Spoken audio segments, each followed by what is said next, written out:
ultimate रे खबर पाइला पर मुख्यमंत्री निर्देश क्रमे राज्यर स्वास्थ्य मंत्री पूर्व आईन मंत्री मुकेश महालिंगी भाई पृथ्वीराज हरिचंदन भाई एवं मु आमे तीन जन जाक जाइथलु तांको राज्यर विरोधी दल नेता श्रीजुक्त नवीन पट्टनायक महोदय स्वास्थ्य अवस्था बुझीबा पई आमे सम अल्टीमेट रे तांकर गोटे टीम करिसंती तीन जन डॉक्टर थिले तांको संगे आलोचना हैला कौन अच्छी नवीन बाबू स्वास्थ्य अवस्था केमती कौन सब डिटेल्स बुझिकी आसिल एवं से आईसीयू रे थिले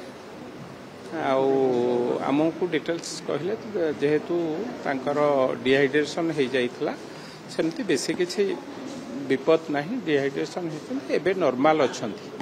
ये कथा एवं जो डॉक्टर देखुले भी सीधासख से कहले नहीं आम कथबार्ता भी करोइचंती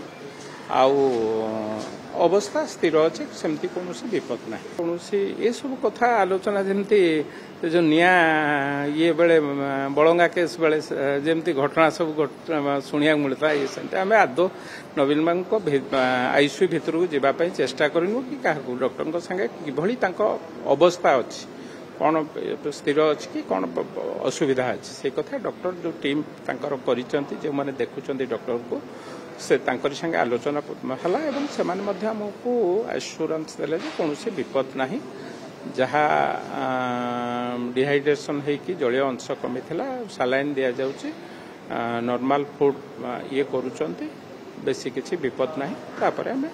से रही संगे आलोचना कलु एवं जदि कौन दरकार हुए आम बाहर डॉक्टर संगे हेल्थ मिनिस्टर कहले जदि दरकार हुए आमको कहले आम एम्स हो दिल्ली एम्स हो डॉक्टर संगे कंसल्ट कर ना आम सांगे पांड्यान संपर्क किसी ना कि आम भी पांड्या संगे कहीं आम जाइचु नवीन बाबू को स्वास्थ्य अवस्था बुझा विजु जनता दल स्वास्थ्य अवस्था बुझा आम जाइनु आम नवीन बाबू स्वास्थ्य अवस्था बुझा